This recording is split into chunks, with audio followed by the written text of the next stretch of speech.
Bismillahirrahmanirrahim. Alhamdulillahi Rabbil Alameen. Bari'il Khalaiqi Ajma'een. Wal aqibatu li ahli taqwa wal yaqeen. As-salatu was-salamu ala Sayyidil Anbiya wal Mursaleen. سیدنا و مولانا شفیع ذنوبنا و طبیب نفوسنا و حبیب قلوبنا حبیب الہ العالمین ابی القاسم محمد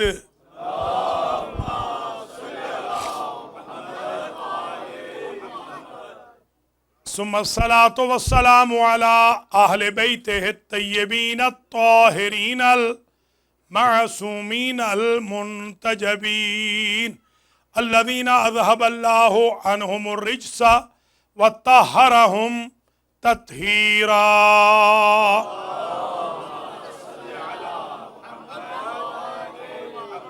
سیما بقیت اللہ الاعظم روحی و ارواح العالمین لتراب مقدمہ الفداء عجل اللہ تعالی فرجہ الشریف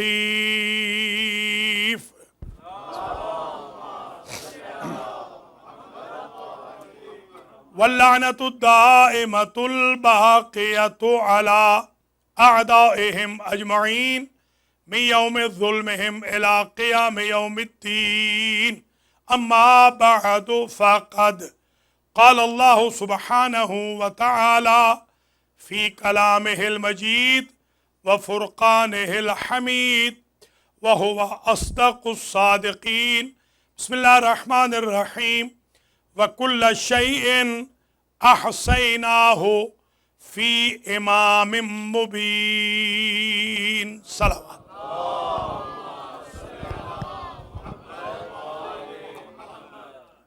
قابل قدر سادات و مومنین و مومنات 1439 ہجری کے عشرہ محرم الحرام کی آج یکم محرم کو المہدی سینٹر بروکلن نیو یارک میں مقدمہ امامت کے عنوان پر یہ پہلی مجلس عزا ہے اور انشاءاللہ ہم 12 مجالس میں مقدمہ امامت کو دائر کریں گے عدالت الہیہ میں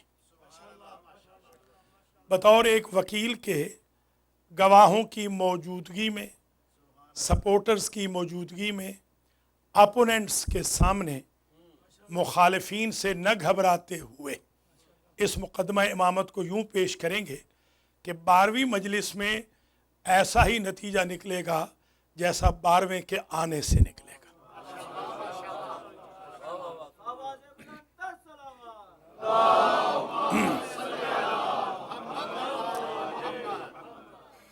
سب سے پہلے تو میں دعا گو ہوں آپ تمام حضرات و خواتین کے لیے، بانیان مجالس کے لیے، خدمت گزاران مکتب اہل بیت کے لیے، حضار محترم کے لیے کہ اللہ کریم آپ سب کو اجر جزیل مرحمت فرمائے، جزائے خیر مرحمت فرمائے۔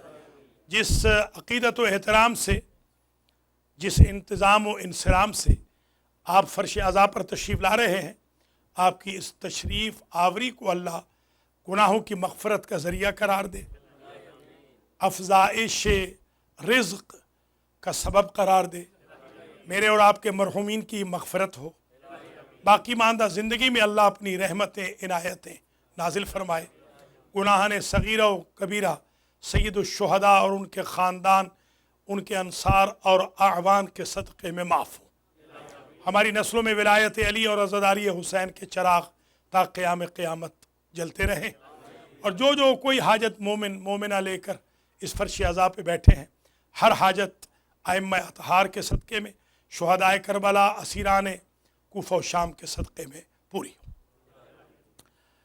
مجلس کا آغاز ہو رہا ہے، مقدمہ امامت کا آغاز ہو رہا ہے، گویا ہر روز ایک فائل کھلے گی۔ آج میں جس فائل کو کھولنا چاہتا ہوں وہ یہ ہے کہ پورے قرآن مجید میں جب میں نے امام اور ائمہ کو شمار کیا تو 7 مرتبہ لفظ امام آیا ہے قرآن میں، 5 مرتبہ لفظ ائمہ آیا ہے، گویا قرآن بھی اثنا عشری ہے۔ ہم ہی اثنا عشری نہیں ہے، قرآن بھی اثنا عشری، کیونکہ امام ہے 12 ہی مرتبہ امامت کا ذکر آیا ہے قرآن میں۔ اب یہ قرآن کسی شیعہ کی لکھی ہوئی تحریر تو ہے نہیں، یہ قرآن لوح محفوظ سے آقا کے محفوظ سینے میں آیا ہے اور جبریل کے محفوظ ذریعے سے آیا ہے، اور جو تحریف قرآن کا قائل ہو وہ کافر ہے۔ یعنی جو یہ نہ مانے کہ 12 مرتبہ امامت کا ذکر ہے وہ کافر ہے، اس لیے کہ قرآن میں تحریف تو ہے نہیں۔ تو قرآن کوئی حادثاتی کتاب نہیں ہے کہ بائی چانس 12 کا ذکر آ گیا، گویا پری پلان طریقے سے قرآن نے عدد سے بتایا کہ جتنے امام ہیں اتنی مرتبہ ہی ذکر ہے۔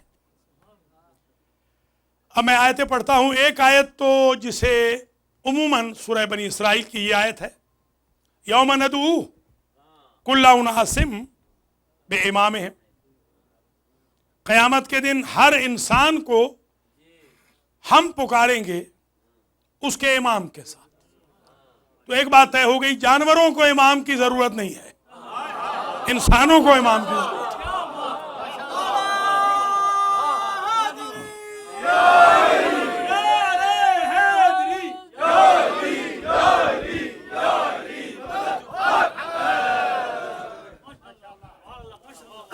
یوم ندعو کل اناس بامامہم، اناس انس قرآن میں ظاہر ہے، وما خلقت الجن والانس الا لیعبدون، 18 مرتبہ، 5 مرتبہ یہ مختلف جگہوں پہ اناس کا بھی ذکر آیا ہے اور انس کا بھی ذکر آیا ہے۔ انسان کے لیے بنی آدم کا بھی تذکرہ ہے، بنی آدم بھی انسان کو کہتے ہیں۔ کل نفس، نفس کا لفظ بھی انسان کے لیے آیا ہے، یہ اس میں جنس ہے۔ قرآن میں جب میں نے دیکھا اور تفسیر میں دیکھا تو اناس لفظ جنس ہے، اس میں جنس، یہ لفظ اس میں جنس کا ہے۔ تو ایک بات اور طے ہو گئی، بد جنس کو امام کی ضرورت نہیں ہے، جنس والے کو ضرورت ہے امام، کیونکہ یہ جنس ہے۔ ہر جنس انسان کو قیامت کے دن ہم پکاریں گے اس کے امام کے ساتھ۔ اب یہ ہم سے مراد کون ہے؟ اللہ۔ انا نحن نزلنا الذکر وانا لہ لحافظون، ہم نے ہی اس کو نازل کیا ہے، ہم ہی اس کے محافظ ہیں۔ انا انزلناہ فی لیلۃ القدر انا اعطیناک الکوثر، یہ انا اس وقت آتا ہے، ہم انا یا ندعو، یہ متکلم مال غیر کا صیغہ اس وقت آتا ہے، جمع کا صیغہ اس وقت آتا ہے جب کسی شے کو انفورس کرنا ہو۔ بسم اللہ الرحمن الرحیم، انا اعطیناک الکوثر، ہم نے کوثر کو نازل کیا، تم نہیں مانو گے سادات کو تو ہم دیکھ لیں گے، اس میں یہ چھپا ہوا ہوتا ہے۔ بسم اللہ الرحمن الرحیم، انا انزلناہ فی لیلۃ القدر، ہم نے اسے لیلۃ القدر میں نازل کیا ہے، تم نہیں مانو گے تو ہم تم سے نبٹ لیں گے۔ یہ ندعو، یوم ندعو، ہم پکاریں گے قیامت کے دن ہر انسان کو امام کے ساتھ، تم اگر بغیر امام کے آؤ گے ہم نبٹ لیں گے۔ یہ انفورسمنٹ ہوتی ہے ندعو میں۔ اب مسلمانوں کے ہیں 2 اسکول آف تھاٹ، ایک فرقہ یہ کہتا ہے، ایک اسکول آف تھاٹ کہتا ہے، فرقوں والے کہتے ہیں کہ اللہ تک ڈائریکٹ جاؤ، ہمیں ضرورت نہیں کسی وسیلے کی، ڈائریکٹ چلے جاؤ۔ ایک اسکول آف تھاٹ کہتا ہے نہیں، وسیلے کے ذریعے جاؤ۔ اب کیسے ہم سمجھیں کہ وہ ٹھیک ہیں جو کہتے ہیں ڈائریکٹ جاؤ، یا وہ ٹھیک ہیں جو کہتے ہیں وسیلے کے ذریعے جاؤ؟ تو ہم ایک فیصلہ آج پہلی تقریر میں کر لیتے ہیں کہ ہم دیکھتے ہیں، ہم نے پکارنا ہے اللہ کو دنیا میں، اللہ نے پکارنا ہے آخرت میں ہمیں۔ تو اگر اللہ قیامت کے دن ہمیں پکارے گا ڈائریکٹ تو ہم دنیا میں اسے پکار لیتے ہیں ڈائریکٹ، اور اگر اللہ قیامت کے دن ہمیں امام کے ذریعے پکار رہا ہے، ہم بھی اللہ کو دنیا میں امام کے ذریعے پکار رہے ہیں۔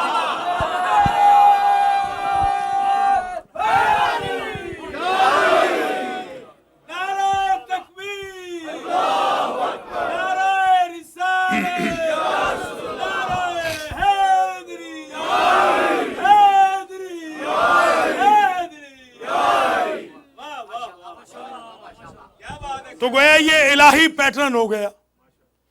بدعت تو تب ہو کہ جب اسے اللہ نہ کرے۔ جس کام کو اللہ کر رہا ہو وہ بدعت کیسے ہوگا؟ قیامت کے دن اللہ بندوں کو پکارے امام کے ذریعے تو وہ بدعت نہیں ہے۔ ہم غریب دنیا میں اللہ کو پکارے امام کے ذریعے تو یہ بدعت ہے۔ پھر عجیب بات یہ ہے، کوئی آیت لے آئیے قرآن کی، کوئی آیت جس میں اللہ نے یہ کہا ہو کہ قیامت کے دن ہم پکاریں گے رب کے ساتھ، معبود کے ساتھ، اللہ کے ساتھ، قرآن کے ساتھ، حدیث کے ساتھ، نبی کے ساتھ، رسول کے ساتھ، خاتم الانبیاء کے ساتھ۔ کوئی آیت لے آئیے۔ یہ الگ چیز ہے کہ امامت قبول نہیں ہوگی اگر توحید قبول نہ ہوئی، یہ تو الگ چیز ہے۔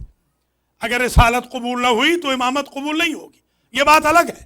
مگر کہیں نہیں کہا اللہ نے کہ قیامت کے دن ہم پکاریں گے ہر انسان کو اللہ کے ساتھ، نبی کے ساتھ، رسول کے ساتھ، کتاب کے ساتھ، یہ نہیں کہا، بلکہ کہا ہر انسان کو ہم پکاریں گے امام کے ساتھ۔ تو ایک بات طے ہو گئی، نجات کا فیصلہ اگر توحید پہ ہونا ہوتا تو ہر بندہ توحید کے ساتھ پکارا جاتا۔ نجات کا فیصلہ اگر رسالت پہ ہونا ہوتا تو ہر بندہ رسالت کے ساتھ پکارا جاتا۔ اگر نجات کا فیصلہ قرآن سے ہونا ہوتا تو کتاب کے ساتھ پکارا جاتا۔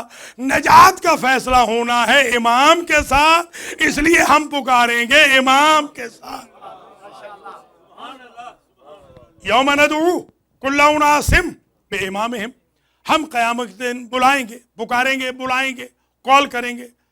ندعو دعوت سے ہے، دعوت ہوتی ہے نا، دعوت آپ دعوت کرتے ہیں کہ ہمارے ہاں آج آپ کی دعوت ہے، یعنی بلایا جانا۔ دعوت کا مطلب ہوتا ہے بلایا جانا، دعوت۔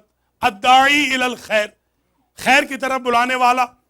آپ کے یہاں اشتہار چھپتے ہیں، الداعون الی الخیر، اراکین المہدی سنٹر، خدام المہدی، یہ دعوت دینے والے ہیں جمع، خیر کی دعوت دینے والے ہیں۔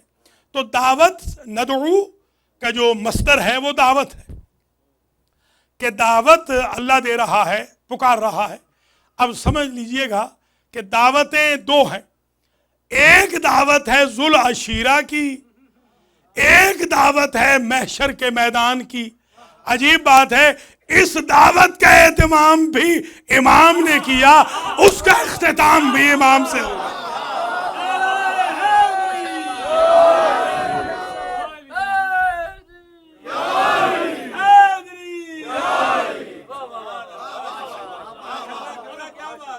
اب آپ کو اندازہ ہوا نا، یہ بھی دعوت ہے۔ ایک دعوت آپ بھی دے رہے ہیں، یہ خیر کی دعوت، نیکی کی دعوت۔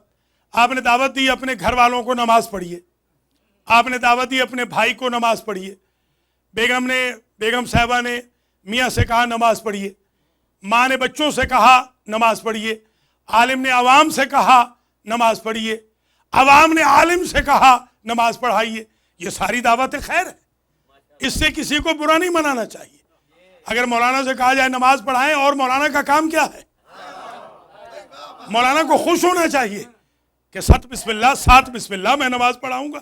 اور اگر مومن سے کہا جائے کہ نماز پڑھے تو مومن کو بھی برا نہیں منانا چاہیے۔ میاں بیوی ایک دوسرے سے کہیں تو برا نہ منائیں۔ یہ توصیت دعوت کی، وصیت دعوت کی، ایڈوائس دعوت کی رہنی چاہیے، چھوٹا بڑے کو کرے یا بڑا چھوٹے کو کرے۔ ایک بات طے ہو گئی کہ دعوت ذوالعشیرہ میں بھی امامت انوالو تھی، دعوت محشر میں بھی امامت انوالو ہے۔ تو اگر میں یہ کہوں کہ اللہ کی یہ جو توحید و رسالت و نبوت و عدل و امامت قیامت جو سسٹم ہے اسلام کا، اس کا آغاز ہوتا ہے ایک بریکٹ سے، اس کا نام دعوت ذوالعشیرہ ہے، اختتام ہوتا ہے محشر والی دعوت میں جو امام کے ذریعے اللہ بلائے گا۔ تو جب دونوں بریکٹیں امامت کی ہیں تو بھاگ کے کہاں جاؤ گے؟ یہ بریکٹ بھی امامت کی، وہ بریکٹ بھی امامت کی۔ اسلام کا آغاز ہوا امامت کے بغیر نہیں ہوا، محشر میں انجام ہو رہا ہے امامت کے بغیر نہیں ہو رہا۔ تو یوم ندعو کل اناس بامامہم، قیامت کے دن ہم بلائیں گے ہر انسان کو امام کے ساتھ۔ اچھا، اب میں یہ سوال کر رہا ہوں، کل کی میں آیتیں کل پڑھوں گا، بہت زیادہ آیتیں آئی ہیں، مگر آج میں صرف یہاں روک رہا ہوں ابتدائی مرحلے میں۔ میں ابھی نیو جرسی میں کہہ کے آیا ہوں کہ میری عادت بالکل یہ نہیں ہے کہ پہلی مجلس میں موڈ دیکھوں گا، یہ موڈ میں نے کبھی نہیں دیکھے، میں موڈ بنانے والا ہوں، دیکھنے والا نہیں۔ موڈ کیا دیکھیں گے؟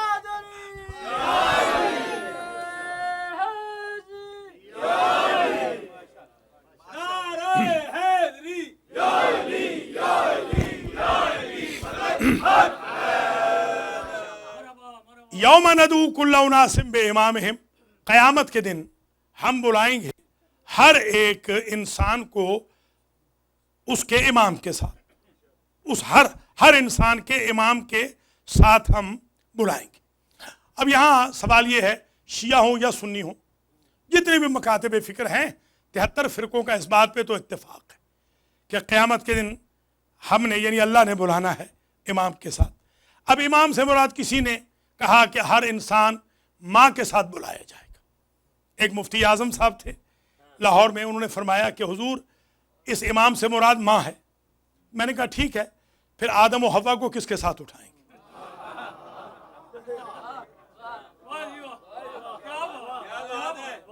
وہ تو بیچارے پھر اٹھیں گے ہی نہیں، ان کا تو امام ہوا ہی نہ آدم کی ماں ہے نہ حوا کی ماں ہے۔ تو بھیا یہ یونیورسیلٹی ہے، اسلام کی آفاقیت کو محدود نہ کیجیے، ہر انسان اٹھایا جائے گا امام کے ساتھ۔ اچھا، امامت یاد رکھیے شیعوں میں بھی ہے، سنیوں میں بھی ہے، یہ عشرہ شیعہ سنی سب کے لیے۔ آپ بالکل اپنے سنی بھائیوں کو بہنوں کو دعوت دیں، یا انشاءاللہ فرقہ واریت کی کوئی بات نہیں ہوگی، دونوں مکاتب فکر ساتھ ساتھ چلیں گے، کیونکہ یہ امام حسین کا انسٹیٹیوٹ ہے، یہ ہر مسلمان کے لیے، بلکہ نان مسلم بھی آئیں، بے شک نان مسلم بھی آئیں، اس میں یہ انسانیت کے لیے ہے، یہ انس و جن کے لیے ہے، یہ مخلوق کے لیے ہے۔ حسین محسن مخلوق بھی ہے، محسن خالق بھی۔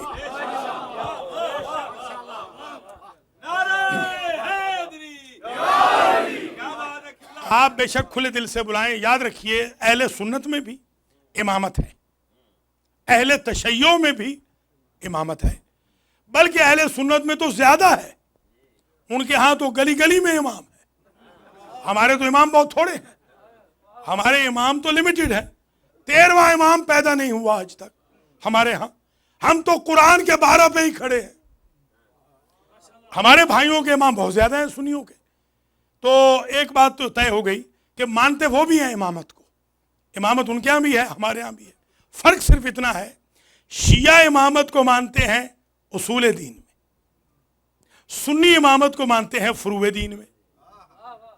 اہل سنت کے فروع دین ہے 3، اصول دین ہے 3 اصول دین ہے، توحید، نبوت، قیامت۔ شیعوں کے اصول دین ہے 5، کیونکہ یہ پنجتنی ہے، توحید، عدل، نبوت، امامت اور قیامت۔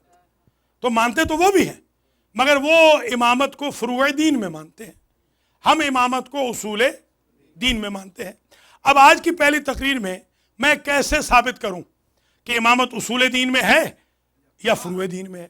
اگر یہ مسئلہ پہلی تقریر میں حل ہو جائے تو پہلی فائل کھل جائے گی آج، عدالت عالیہ میں پہلی فائل آج کھل جائے گی اللہ کے سپریم کورٹ میں، کہ اب کیسے مانیں کہ یہ جو امامت ہے اصول دین میں ہے یا فروع دین میں۔ تو اس میں کوئی لمبے چوڑے استدلال کی تو ضرورت ہی نہیں، سب جانتے ہیں، شیعہ سنی سب جانتے ہیں کہ اصول دین وہ ہوتے ہیں جو ادھر سے ادھر آئیں۔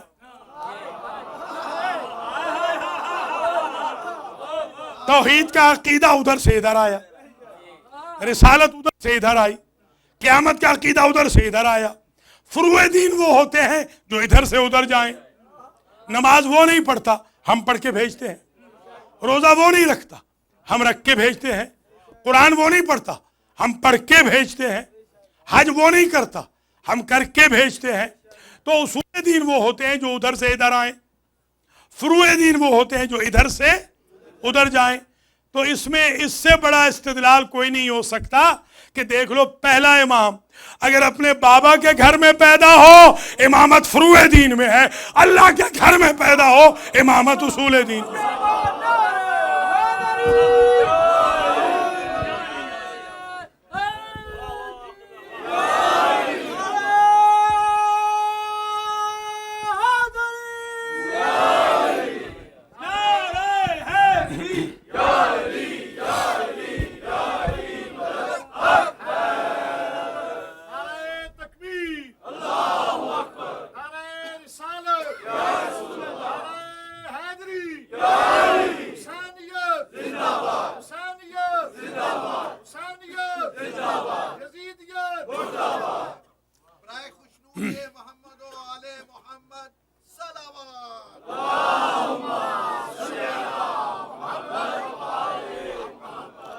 اب ایک مسئلہ آج اور بھی حل ہو گیا۔ ہمارے اسکول آف تھاٹ میں یعنی اہل تشیع کے ہاں امامت میں کوئی عیب نہیں ہوتا۔ ہمارے بھائیوں کے ہاں جو امامت ہے اس میں عیب ہوتا ہے۔ آپ جانتے ہیں خود کہ کئی عیبدار لوگ جماعت کراتے رہے، شراب پی کے بھی جماعت ہوئی ہے۔ یہ کبھی کبھی جو آپ غلط انفارمیشن دیکھتے ہیں اس کی وجہ یہ ہے کہ وہ بھائی یہ سمجھتے ہیں کہ امامت ادھر سے ہے، کیونکہ نماز ادھر سے ہے اس میں عیب بھی ہے۔ اس نماز میں عیب نہیں ہے، ادھر والی میں عیب ہے۔ تو اگر امامت ادھر سے ہے تو عیب ہوگا ہی نہیں۔ امامت ادھر سے بنے گی سقیفہ سے مثلا تو اس میں عیب ہوگا۔ تو اب امامت میں جو عیب نہیں ہے اس لیے نہیں ہے کہ وہ ادھر والی امامت میں کوئی عیب نہیں، ادھر والی امامتوں میں عیب ہے۔ اسی لیے ہم امام کو سمجھتے ہیں معصوم۔ ہماری نظر میں امام غیر معصوم قبول ہی نہیں۔ جیسے امام جماعت ہے وہ پیش نماز ہے، یہی وجہ ہے کہ اگر وہ بھول جائے، امام جماعت بھول گیا، آپ پیچھے سے لقمہ دیتے ہیں، آپ امام کو لقمہ نہیں دے سکتے، یہ فرق ہے۔ امام کو لقمہ نہیں دے سکتے۔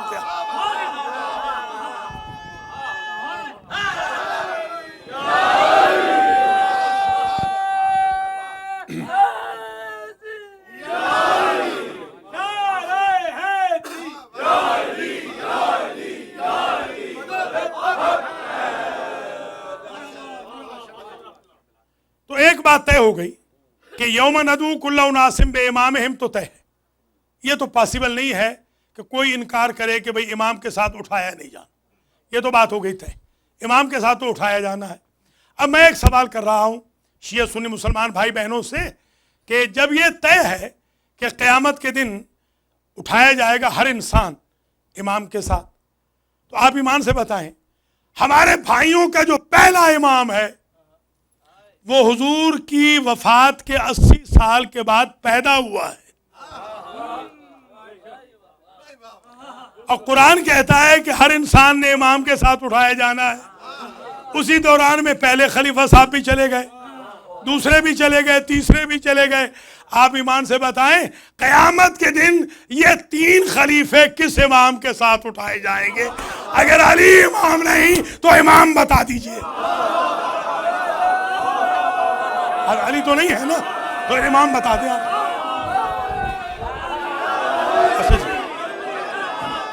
مولا سلامت رکھ، بڑی مہربانی، آباد و شاد رہیں۔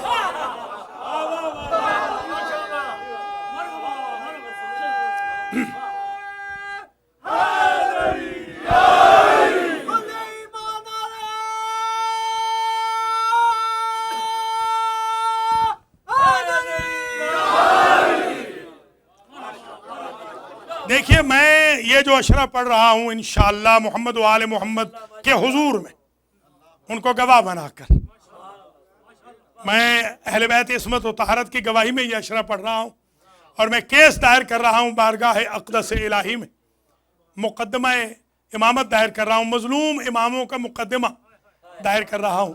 تو میں یہاں کچھ سوالات تو ایسے قائم کروں گا کہ جو اذہان کو کھول دیں۔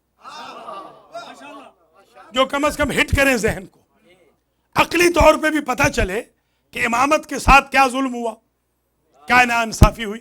ایک جگہ مجھے بلایا گیا 8 محرم کو، 8 محرم حبیب بینک جو لاہور کا ہے سب سے بڑی برانچ ہے مال روڈ کی، وہ مینیجر صاحب نے مجھے بلایا 8 محرم کو کہ علامہ صاحب 30 منٹ دے دیں، 30 منٹ ٹوٹل ہے آپ کے پاس، 30 منٹ تقریر کر کے آپ چلے جائیے۔ تو میں نے جاتے ہی تقریر میں پہلا جملہ یہ کہا کہ میں نے کہا آج میں حضرت امام ابو بکر رضی اللہ تعالی عنہ کے بارے میں گفتگو کروں گا۔ مفتی صاحب بیٹھے تھے، مفتی صاحب مفتی اعظم، انہوں نے کہا لا حول ولا قوت الا باللہ۔ میں نے کہا حضور معاف کیجیے گا غلطی ہو گئی، میں نے کہا کہ میں آج حضرت امام عمر رضی اللہ تعالی عنہ کے بارے میں گفتگو کروں گا۔ دوسرے حضرت صاحب بیٹھے تھے، انہوں نے کہا استغفر اللہ ربی واتوب الیہ۔ میں نے کہا حضور غلطی ہو گئی۔ ایک پیر صاحب بیٹھے تھے، بہت بڑے پیر تھے، کوئی میرے خیال میں لگ بھگ کوئی 384 گدیوں کے وہ پیر تھے۔ میں نے کہا حضرت امام عثمان رضی اللہ تعالیٰ عنہ کے بارے میں آج گفتگو کروں گا۔ تو انہوں نے پھر لاہور پڑھا اور تینوں نے لاہور پڑھا۔ تو میں نے کہا حضور میں یہی بتانے کے لیے آج حاضر ہوا ہوں کہ یہ خلیفہ ہیں، ان کے ساتھ لفظ امام اگر ذکر کیا جائے تو ان کے فالوور برا مناتے ہیں۔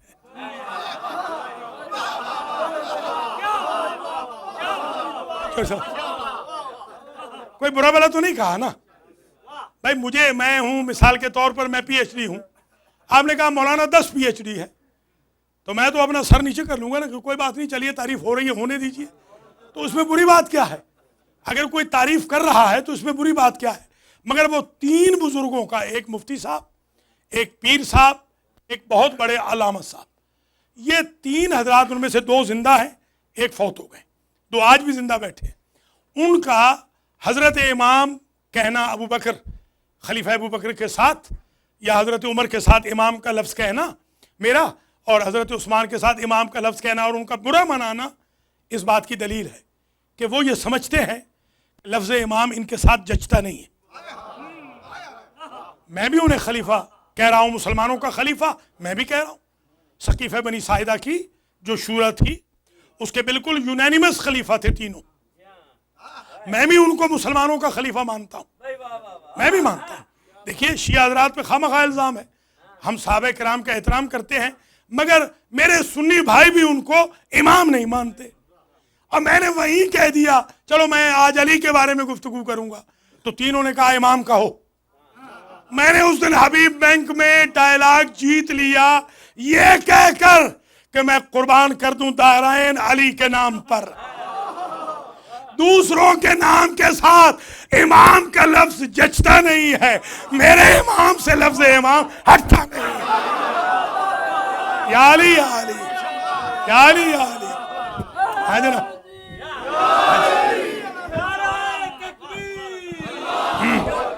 کیوں شاہ جی؟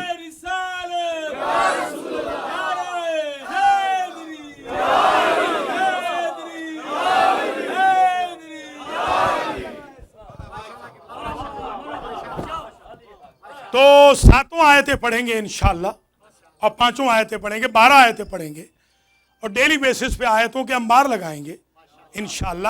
مگر آج میں ذرا یہاں روکنا چاہ رہا ہوں اپنے آڈینس کو کہ قرآن کہتا ہے یوم ندعو کل اناس بامامہم، قیامت کے دن ہم پکاریں گے ہر ایک کو اس کے امام کے ساتھ۔ اب سمجھ میں آئی بات کہ تلقین میں صرف ایک فرقہ ہے جو اس پرچے کو بھی آؤٹ کرتا ہے قبر میں۔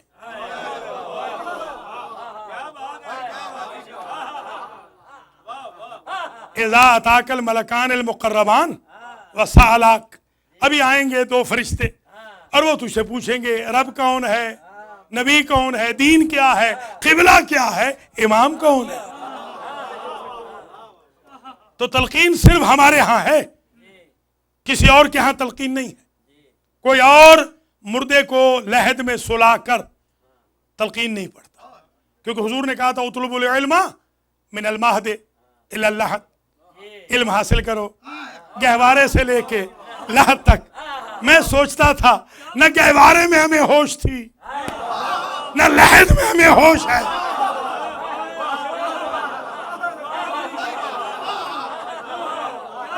یہ کہاں ہے؟ نہ گہوارے میں ہمیں ہوش ہے، قبر میں بھی ہم بے ہوش ہے۔ حیرانگی کی بات ہے، بے ہوشی کے عالم میں ہمیں حکم دے رہا ہے اللہ کا نبی کہ حاصل کرو علم، گہوارے میں بھی، لحد میں بھی۔ تو اب میں جب نیو جرسی پڑھ کے آ رہا تھا تو میری بہت ساری بہنیں گہواروں میں بچوں کو لا رہی تھی۔ ابھی وہ لیٹ گروپ تھا نا، ہمارے یہاں بھی ایک لیٹ گروپ ہوتا ہے، یا وہ بہنیں ہماری، میں نے کہا ان کا پڑھ بھی لیا، میں نے کہا کل ٹائم پہ آنا۔ یہاں بالکل ماحول بدل گیا ہے اب، تو یہاں پر بھی میں دیکھ رہا تھا ایک آدھ بہن میں نے دیکھا کہ گہوارے میں وہ اپنے بچے کو لا رہی تھی۔ اب سمجھ میں آئی بات کہ یہ صرف ہمارے ہاں ہے کہ گہوارے والوں کو بھی ہم لاتے ہیں۔ وہ بے شعور ہے، ہم تو بے شعور نہیں ہیں۔ اللہ اکبر، اللہ اکبر۔ ہمیں تو شعور ہے نا، ہم وہ بچوں کو لاتے ہیں گہوارے میں اور لحد میں سلا کر صرف ہم ہیں، صرف ہم ہیں۔ اچھا نبی یہ فضول بات نہیں کہہ سکتے نعوذ باللہ کہ وہ تو ٹھیک ہے ان کو شعور نہیں ہے، اگر ان کے تحت شعور میں علم نہ جاتا ہوتا تو نبی کبھی یہ ڈیمانڈ نہ کرتے۔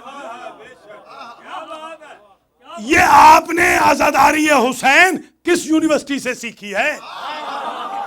ماسٹر جی یہ علی کی ولایت آپ کو کس کالج سے ملی ہے؟ یہ گہوارے ہی کا تو علم ہے۔ اللہ اکبر، اللہ اکبر۔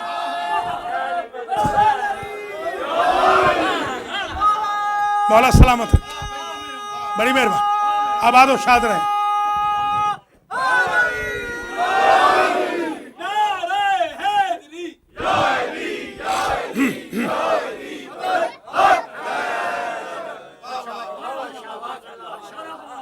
اطلب العلم من المہد الی اللحد۔ اب آپ کو اندازہ ہوگا کہ بچوں کو کیوں لانا ہے مجلس حسین میں۔ ان کے تحت شعور میں یہ مجلس حسین رہے گی تو یہ فرش اعضاء کی زینت بنے گی۔ اور لحد میں سلانے کے بعد، اچھا اگر کوئی ہمیں یہ کہے کہ ٹھیک ہے بچہ تو زندہ ہے، ٹھیک ہے بچہ ہے مگر زندہ تو ہے، یہ مردہ کو تلقین کیوں کر رہے؟ تو اس کا جواب یہ ہے کہ مردوں کو تلقین کرنا یہ بالکل بے وقوفی ہے۔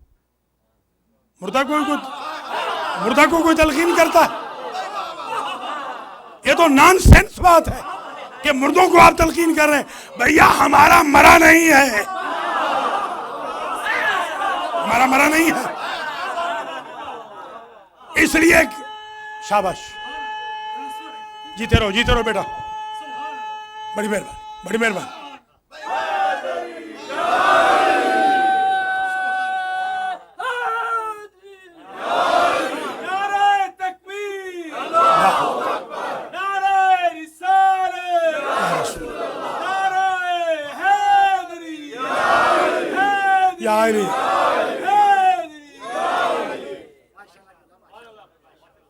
تو اس دیکھیے آپ کبھی آپ ایمان سے بتائیں کوئی جانور مرا پڑا ہو، میں مثال دیتا ہوں سمجھانے کے لیے، کوئی جانور مرا پڑا ہو، آپ اس کو کہیں گے اسمع افہم، سن اور سمجھ؟ آپ کو لوگ پاگل کہیں گے کہ مردہ جانور کو کہہ رہے ہو سن اور سمجھ؟ زندہ کو تو کہہ سکتے ہیں سن اور سمجھ۔ سننا اور سمجھنا یہ زندہ کی نشانی ہے، مردہ کی نشانی نہیں ہے۔ سنایا بھی زندوں کو جاتا ہے اور سمجھایا بھی زندوں کو جاتا ہے، مگر میں حیران ہوں قرآن کہتا ہے نبی کو اِنَّكَ لَا تُسْمِعُ الْمَوْتَى۔ میرے حبیب یہ مسجد نبوی میں کچھ منافق بیٹھے ہیں، آپ انہیں سنا نہیں سکتے، یہ مردہ ہے۔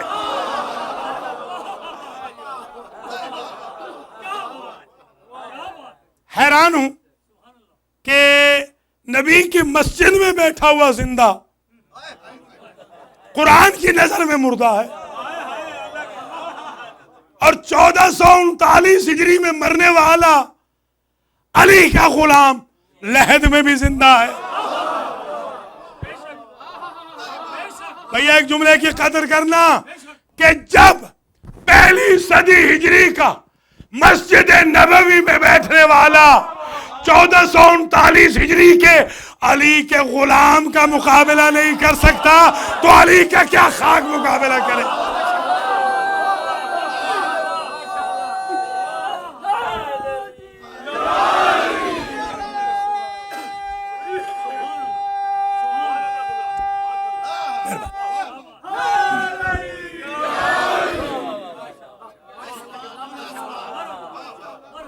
یہ قرآن ہے، ہم اپنی طرف سے تو نہیں کہہ رہے.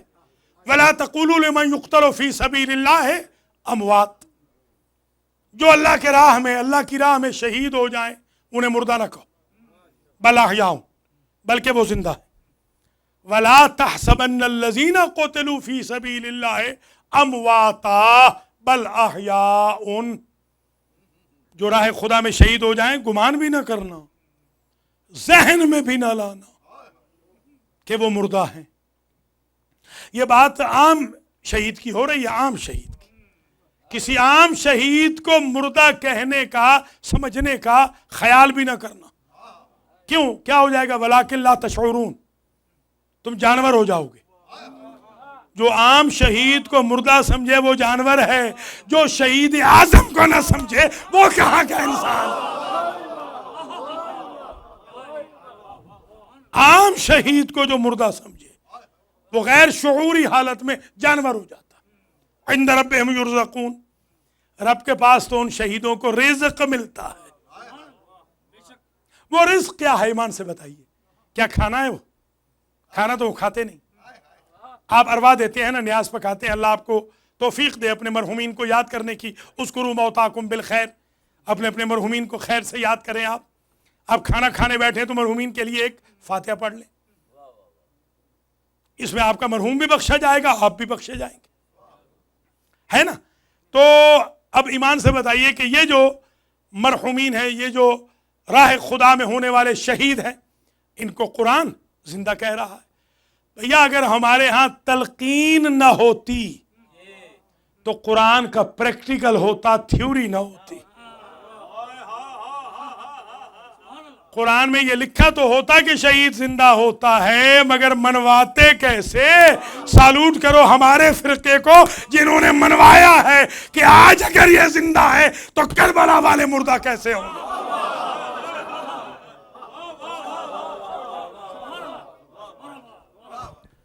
کچھ ملاحظہ فرما رہے ہیں؟ یہ منزل فکر ہے جہاں پر لوگوں کو لانے کی ضرورت ہے. اور ہم یہ دیکھتے ہیں، ہمارے والد صاحب قبلہ تھے، انہوں نے ایک مولوی اللہ دتہ تھے، ہمارے رشتہ دار تھے. وہ تھے دوسرے فرقے کے، ذرا سخت جو فرقہ ہے.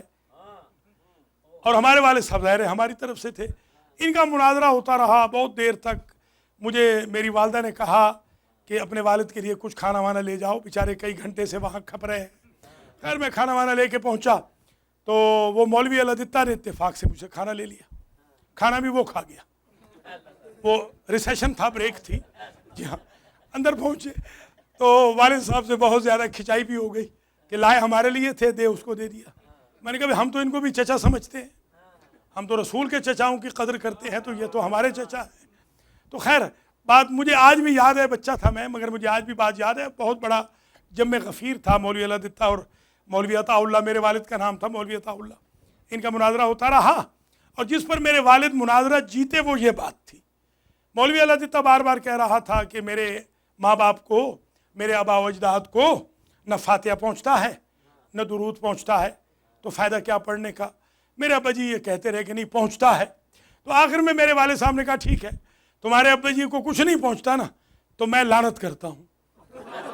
اس نے ڈنڈا اٹھا لیا، اس نے کہا خبردار میں ماروں گا اگر لعنت پہنچائی. میرے ابا نے کہا مجھے یہ مذہب سمجھ میں نہیں آ رہا، قرآن نہیں پہنچتا، لعنت پہنچ رہی ہے.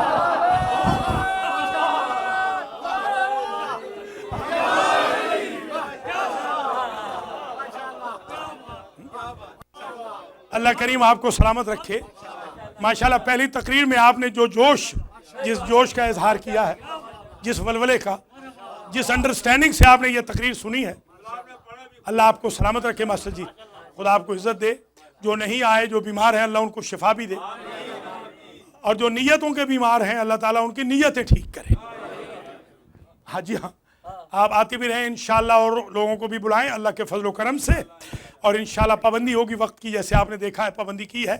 تو اب میں صرف 5 منٹ اور آپ کو زحمت دینا چاہ رہا ہوں اور پھر میں چند جملے مصائب کی عرض کرتا ہوں. 5 منٹ اور مجھے دے دیں، آج کی تقریر کو میں سم اپ کر دوں اور دوسری فائل انشاءاللہ کل کھلے گی. آج کی حد تک ہم نے ایک بات طے کر دی کہ قیامت کے دن امامت نے کام آنا ہے. ایک بات اور سن لیجئے، یہ دعویٰ ہے، دلیل تو میں کل دوں گا مگر دعویٰ آج سن لیجیے کہ جنت جو ملنی ہے، جنت وہ رسالت پہ نہیں ملنی، یہ دعویٰ کر رہا ہوں۔ جنت توحید کے عقیدے پہ بھی نہیں ملنی، یہ دعویٰ ہے اور قرآن سے دلیل دوں گا۔ جنت پراپرٹی ہے، سول پراپرٹی امامت کی۔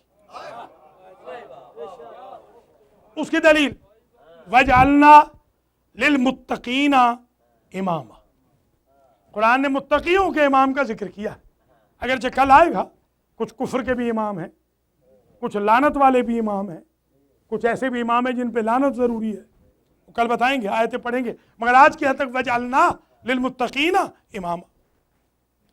تِلْكَ الْجَنَّةُ الَّتِي نُورِثُ مِنْ عِبَادِنَا مَنْ كَانَ تَقِيًّا، جنت ملے گی متقی کو۔ وَأُزْلِفَتِ الْجَنَّةُ لِلْمُتَّقِينَ، اُعِدَّتْ لِلْمُتَّقِينَ، وَسَارِعُوا إِلَىٰ مَغْفِرَةٍ مِّن رَّبِّكُمْ وَجَنَّةٍ عَرْضُهَا السَّمَاوَاتُ وَالْأَرْضُ اُعِدَّتْ لِلْمُتَّقِينَ۔ قرآن نے بارہا کہا جنت ہے متقین کے لیے، جنت ڈیکوریٹ کی گئی ہے متقین کے لیے، جنت دی جائے گی تقوی والوں کو، متقین کو دی جائے گی۔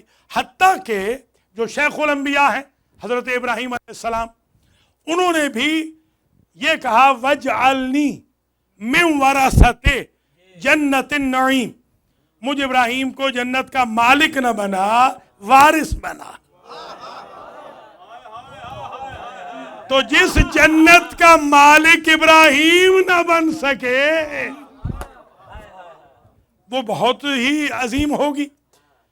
وہ وارث بن رہے ہیں، وہ کہہ رہے ہیں مجھے وارث بنا، رب حب لی حکمن والحقنی بالصالحین وجعلنی من ورثۃ جنت النعیم، مجھے اقتدار عطا کر، مجھے عنایت فرما، رب حب لی حکمن والحقنی بالصالحین، اور کچھ صالحین کے ساتھ مجھے ملحق قرار دے۔ یہ لاحقہ سمجھتے ہیں؟ لاحقہ ماشاء جی، ایک سابقہ ہوتا ہے، ایک لاحقہ ہوتا ہے۔ پناہ گاہ، یہ گاہ لاحقہ، لاحقہ اس سے کہتے ہیں جو بعد میں آئے۔ وہ کون لوگ ہیں کہ جن سے پہلے ابراہیم نہیں آ سکتے؟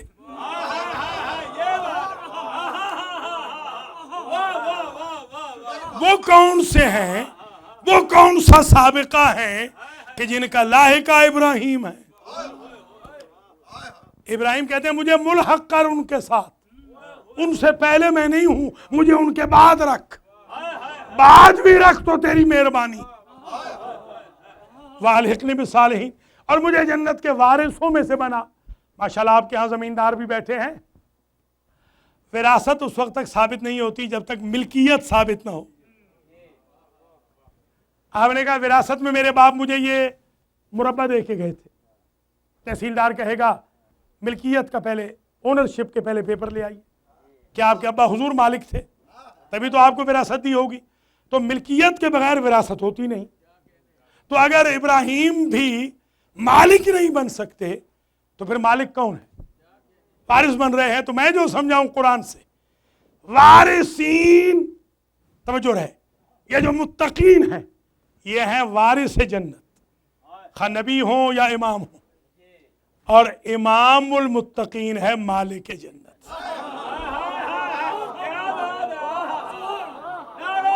اولا سلامت ہو۔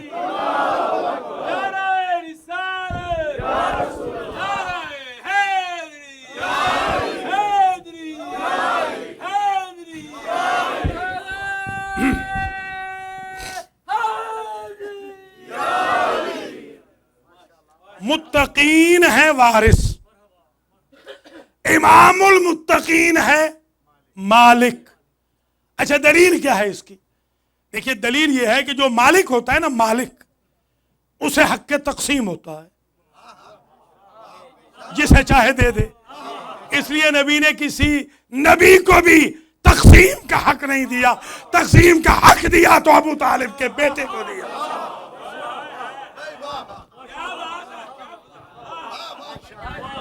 اب سمجھ میں آئی بات کہ 1439 ہجری تک، 40 میں ہے نا حضرت کا، تو آلموسٹ دیکھ لیجئے 1400 سال ہو گئے۔ ان 1400 سالوں میں خلیفۃ المسلمین گزرے، امیر المومنین گزرے، سمجھیے گا، سارے لقب چرائے گئے، مگر ان 1400 سالوں میں کوئی امام المتقین نہیں گزرا۔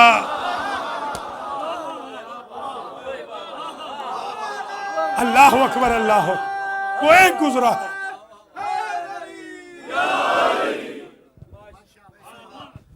اور امام المتقین کا بیٹا دربار میں کھڑا ہے، یہ کہہ کے گئے جوانان بنی ہاشم کو کہ اگر صدائے تکبیر بآواز بلند سنو تو تلواریں تان کے اندر آ جانا۔ 19 جوان ہیں بنی ہاشم کے، ابو الفضل کی سربراہی میں، انکلوڈنگ ابو الفضل بنتے ہیں 19۔ 18 جوان ہیں، 19 میں ابو الفضل۔ یہ دستہ کا دستہ باہر کھڑا ہے، جن جوانوں میں علی اکبر ہے، جن میں قاسم ہے، جن میں اون و محمد ہے، جن میں عباس کے بھائی ہیں، جن میں اولاد عقیل ہے، اولاد جعفر طیار ہے، یہ سب باہر کھڑے ہیں۔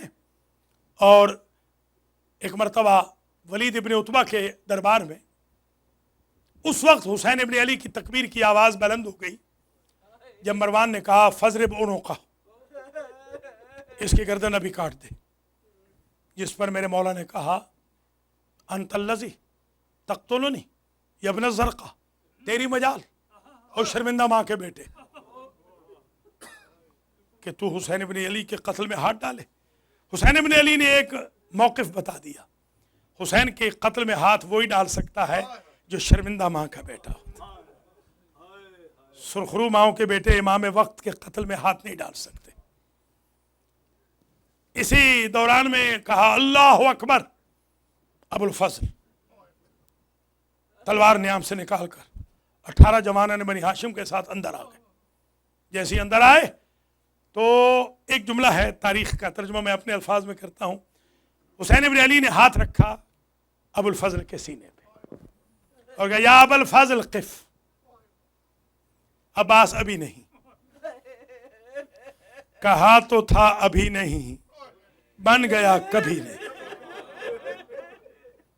بس غازی کے مریدوں، بن گیا کبھی نہیں۔ اللہ اکبر۔ پھر تو ام البنین کے لال کی حسرت ہی رہ گئی، کبھی لڑنے کی اجازت ملتی۔ گھر آئے، دروازہ بھاری نظر آیا۔ حسین ابن علی پوچھتے ہیں من وراء الباب، دروازے کے پیچھے کون ہے؟ بی بی زینب کی آواز آئی بھیا اور کون ہو؟ جب سے آپ دربار میں گئے ہیں نا، آپ کی بہنوں نے سر پہ قرآن رکھے ہوئے ہیں اور بارگاہ ایزدی میں واسطہ دے کے کہتی ہے بار الہ پنجتن پاک کی ایک نشانی بچ گئی ہے، ہمارے بھائی کو بسلامت واپس لا۔ فوراً کہا بھیا سب سے پہلے آپ نانی ام سلمہ کے حجرے میں جائیں۔ نانی اماں نے آپ کو یاد کیا، تشریف لائے، سلام کیا، عرض سلام کے بعد، جواب سلام کے بعد سمع ابو عبداللہ صیحۃ من ام سلمہ، نانی اماں کی یہ چیخ سنی، چیخ۔ بنی ہاشم میں یہ چیخ کے رونے کا رواج نہ تھا، یہ پہلی چیخ ہے جو سنی ہے۔ کہا کہ ماذا یبکیک یا جدتا، نانی اماں کس شے نے رلایا؟ ام سلمہ کہتی ہیں حسین مجھے تمہارا بچپنا یاد آ گیا۔ کیسے نانی اماں؟ حسین تم چھوٹے تھے، تمہارے نانا پر ایک روز وحی آ رہی تھی اور تمہارے نانا نے کہا تھا ام سلمہ آج وحی اتنی طویل ہے کہ کوئی بھی آئے میرے حجرے میں نہ آنے دینا۔ تمہارا بابا آیا تھا میں نے پلٹا دیا، تمہاری اماں آئی تھی میں نے واپس کر دیا، تمہارا بھائی حسن آیا تھا میں نے پلٹا دیا۔ حسین تم اتنے چھوٹے تھے کہ دیوار کو پکڑ کے تم بھی آئے تھے، میں نے تمہارے کندھوں پہ ہاتھ رکھا تھا نا پلٹانے کے لیے، تمہارا نانا وہی چھوڑ کے نکل آیا تھا اور مجھ سے کہتا تھا ام سلمہ یہ حکم حسین کے لیے نہیں تھا۔ سبحان اللہ، کیا منزل ہے حسین، کیا درجہ ہے حسین ابن علی کا۔ ایک صحابی رسول ہیں حضرت عروہ غفاری رضی اللہ تعالی عنہ۔ یہ صحابی رسول کئی ڈیکیڈ سے سماعت سے محروم تھے، سن نہیں سکتے تھے، حتیٰ کہ میں نے علم الرجال والوں کی کتابوں میں دیکھا ہے کان لا یسمع السطرات، جو گھن گرج ہوتی ہے بادلوں کی اور جو بجلی کی کڑک ہوتی ہے وہ بھی اس صحابی کے کانوں تک نہیں پہنچتی تھی، اتنی سماعت سنگین تھی۔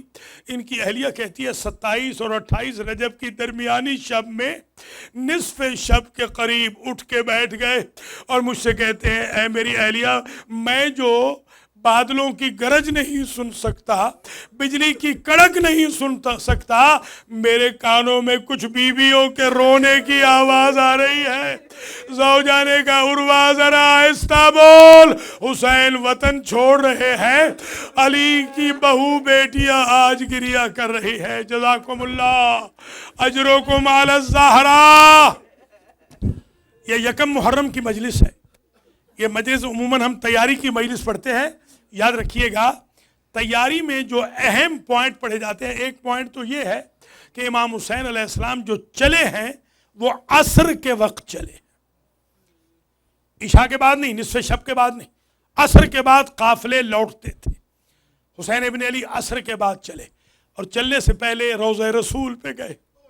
مورخ نے لکھا لما ذهب الحسین الى قبر جدہ، جب حسین اپنے نانا کی قبر پہ جا رہے تھے، ذهب كالجبل الراسخ، ایسے چل کے گئے جیسے کوہ باوقار جا رہا ہو۔